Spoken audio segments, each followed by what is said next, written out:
Hi everyone, सबैजनालाई welcome back to YouTube channel Susitro नेपालको Friday हजुरहरूलाई स्वागत छ। फ्राइडे भनेको जहिले पनि Susitro Nepal good news good Friday है। र तपाईँलाई जानकारी भएछ होला म कहाँ छु भनेर। म अहिले सबैको गङ्गबुबाट यो भिडियो सुट गरिरहेको छु। अस्ति भर्खर हामीले मे 2मा हामीले ग्रान्ड ओपनिङ गरेको थियौँ, जुन चाहिँ हजुरले फोटोहरू अगाडि स्क्रिनमा देख्न सक्नुहुन्छ। र मे 2 पछाडि हाम्रो जम्मी एउटा क्लासमा लगभग 5वटा क्लास चाहिँ पुरै प्याक भइसकेको छ। र यो चाहिँ मेरो अफिस हो है, यो तपाईँले देख्न सक्नुहुन्छ होला। मेरो ल्यापटप छ, यो चाहिँ तपाईँको चाहिँ मेरो यो के अरे क्यामेरा सीसी क्यामेरा हेर्ने यहाँ छ।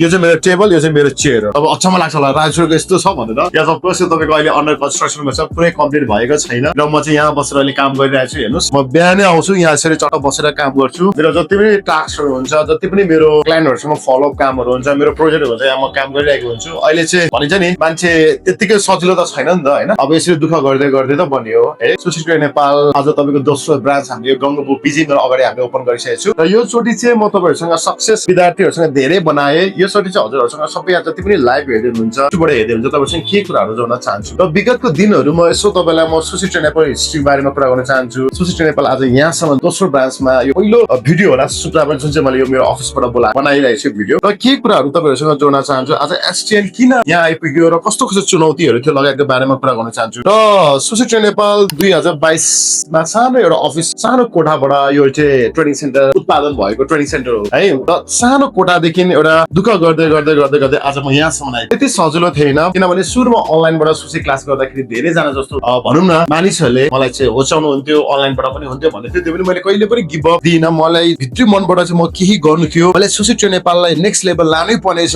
कसरी हुन्छ भन्ने मेरो एउटा सोच थियो। र जब मैले त्यो बेला अनलाइनबाट क्लास गर्दाखेरि अनि जो सोचे भन्दा राम्रो रिजल्ट आयो, मलाई पनि लागेको थियो कि बा सकिँदैन भनेर। तर अहिले संसारै तपाईँको डिजिटल अनलाइन भइसकेपछि किन सक्दैन ट्राई गरेँ। राम्रो रिजल्ट आइसकेपछि मैले मेरो जब पनि क्विट गरेँ। र 2023को सेप्टेम्बरतिर चाहिँ मैले चाहिँ सधैँको लागि जर्मनी छोडेर अहिले नेपाल आएर मैले चाहिँ यो सुसिट्रो नेपाल चाहिँ मैले जुन चाहिँ हाम्रो हेड अफिस चाहिँ तपाईँको कोटेश्वरमा छ, मैले स्टार्ट गरेँ तपाईँको जनवरीको 17 तारिकमा, जुन चाहिँ फोटो पनि हजुरले अगाडि देख्न सक्नुहुन्छ, जहाँ चाहिँ मैले धीरज मगर बोलाएको थिएँ। अनि त्यसपछि 2 वर्ष अब 2024, 25, 26 ल हेर्नुहोस् त, 26को यो अप्रिल मेमा म धेरै लामो just one of the fast growing तपाईँको ट्रेनिङ सेन्टर सुसिट्रो नेपाल भनेर पनि धेरैले भन्छ। यति चाँडो म कहाँ पुगेछु भनेर है, मोर देन 5000 भन्दा बढी त विद्यार्थीलाई ट्रेन गरिसकेको छु ल हेर्नुहोस्। र अहिले सेकेन्ड ब्रान्च अब इमेजिन गर्नुहोस्, यो सेकेन्ड ब्रान्चको आज 4-5 दिन मात्रै हुँदैछ ओपनिङ गरेदेखि पछाडि। र ओपनिङ पनि हिजो अस्ति भर्खर गरेको थियो। र स्टुडेन्टको क्राउडहरू यति बढिरहेछ होइन, अनि आफूले एकदम ब्लेस लाग्छ है। र धेरै नै गाह्रो थियो, र जतिसुकै गाह्रो आए पनि मैले कन्सिस्टेन्ट, मैले पनि हार्ड वर्क कहिले पनि मैले छोडिनँ। म आफ्नै खर्छु, किनभने म बिजनेसमा प्यासन छु। म सुसिट्रो नेपाल मेरो एउटा उद्देश्य के थियो भने म यो बिजनेसलाई चाहिँ नेक्स्ट लेभल लान्छु। र विद्यार्थीलाई मसँग नलेज, मसँग स्किल कति छ त्यो ठुलो कुरो होइन। यो 2 वर्षको अन्तर्गत मैले धेरै भन्दा धेरै बिजनेसलाई अपग्रेड गरेँ। अनलाइन क्लास, त्यसपछि फिजिकल क्लास स्टार्ट गरेँ सुसीको।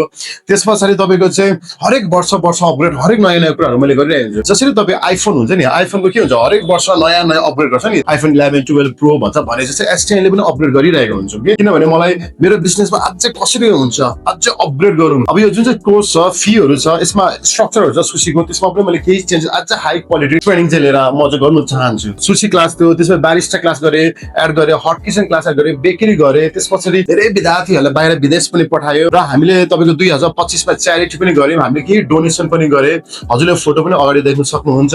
र त्यसै गरी हामीले अहिले लेटेस्ट लास्ट टाइम हाम्रो भनेको अनलाइन डेलिभरी पनि, जुन चाहिँ हाम्रो फुटमान्डो पठाउ र तपाईँको चाहिँ भोस्टिलमा पनि मैले के भने अनलाइन अर्डरको त्यो पनि सर्भिसहरू लिएर आएँ। र फेरि अपग्रेड गर्दा गर्दा गर्दै धेरैभन्दा धेरै विद्यार्थीहरूलाई टाढो भएको कारणले गर्दाखेरि धेरैभन्दा धेरै विद्यार्थीहरू गुनासो गर्नुहुन्छ। राविश्व सुसी ट्रेनिङ नेपालबाट ट्रेनिङ लिन एकदम मन छ, तर तपाईँको ट्रेनिङ सेन्टर धेरै टाढो भयो, तपाईँको बस पार्क, गङ्गबु, स्वयम्भू, तपाईँको चाहिँ बुढाली कण्ठबाट। तपाईँ त्यही पनि भए तापनि त कति विद्यार्थीहरू यहाँबाट ट्रेनिङ लिएर आउनुहुन्थ्यो कि, जुन चाहिँ हाम्रो कोटेश्वरमा है। त्यही पनि अहिले चाहिँ म आफै नै अहिले कोटेश्वरदेखि म यता आउँछु। म चाहिँ अहिले इमाडोल बस्छु।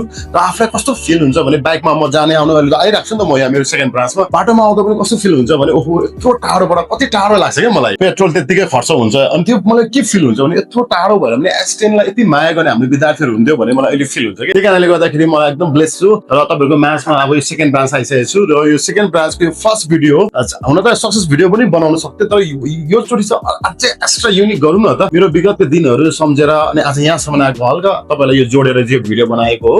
र तपाईँलाई म एउटा के प्रमिस गर्न चाहन्छु भने अब सेकेन्ड ब्रान्च त अब हामीले खोलिसकेको छ, फेरि नयाँ नयाँ प्रोजेक्टहरू आउँछ डेफिनेटली।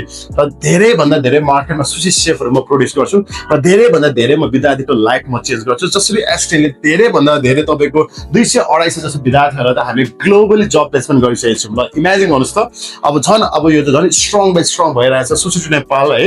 र तपाईँलाई जानकारी थाहा होला गुगलमा ChatGPT one of the top number 1 मा सुसिट नेपाल पर्छ। सो यदि हजुरहरू सुसी सिक्न चाहनुहुन्छ, बारिस्टा बेकरी र बाहिर विदेश जान चाहनुहुन्छ, होस्टेलको सुविधा सबै छ, तपाईँले हामीलाई कन्ट्याक्ट गर्न सक्नुहुन्छ अगाडि दिएको नम्बरमा। सो त्यही थियो आजको यस फ्राइडे यो भिडियो बनाएको। र तपाईँहरू यदि नयाँ हुनुहुन्छ प्लिज हाम्रो युट्युब च्यानल सब्सक्राइब गरिदिनुहोस्, लाइक गरिदिनुहोस्, साथीभाइलाई पनि सेयर गरिदिनु होला है। आज म मेरो अफिसमा जुन चाहिँ मेरो सेकेन्ड ब्रान्चको अफिस यस्तो छ अहिले, पछि हेर्दा पनि तपाईँलाई निकै रमाइलो लाग्छ होला होइन। अब बिस्तारै काम हुनु त बाँकी नै छ, बट एनिवे तर जस दुःख गर्दाखेरि नै मजा त्यसमै छ कि पहिले भुइँमै सुत्नु पऱ्यो भने सुत्नु रेडी छु, पहिले यसरी काम गर्नु पनि रेडी छु होइन। हिजो त यसरी नै मैले 2-3 जना 4 जना क्लाइन्टलाई त मैले काउन्सिलिङ गरेँ है। र त्यही छ। र अर्को कुरा भेरी इम्पोर्टेन्ट है, हाम्रो यो टिकटकको डिस्क्रिप्सनमा एउटा लिङ्कहरू छ है। यदि हजुर सुसी म्याट अर्डर गर्न चाहनुहुन्छ, यदि सुसी अर्डर गर्न चाहनुहुन्छ, यदि सुसी बोर्ड अर्डर गर्न चाहनुहुन्छ भने हजुरले अनलाइन पनि अर्डर गर्न सक्नुहुन्छ, जुन चाहिँ हाम्रो डिस्क्रिप्सन अथवा कमेन्ट बक्समा तपाईँले चाहिँ हेर्नुहोस् त्यो लिङ्क क्लिक गरेर तपाईँले जे पनि अर्डर गर्न सक्नुहुन्छ। सो त्यही थियो सबैजनालाई आजको यस फ्राइडे मैले तपाईँको सक्सेस भिडियो नभइकन तपाईँहरूसँग नर्मल एउटा मेरो यो सुसी ट्रेनिङ नेपालको बारेमा केही बिहाइन्ड द सिन कुरा गरौँ भनेर। आई होप हजुरले इन्जोय गर्नुभयो होला। कस्तो लाग्यो please let me know comment बक्समा। र त्यही भन्दै म फेरि नेक्स्ट शनिबार कि नेक्स्ट शुक्रबार नयाँ भिडियो लिएर आउँछु, सक्सेसफुल भिडियो लिएर आउँछु। र त्यति भन्दै म बिदा हुन चाहन्छु। नमस्ते।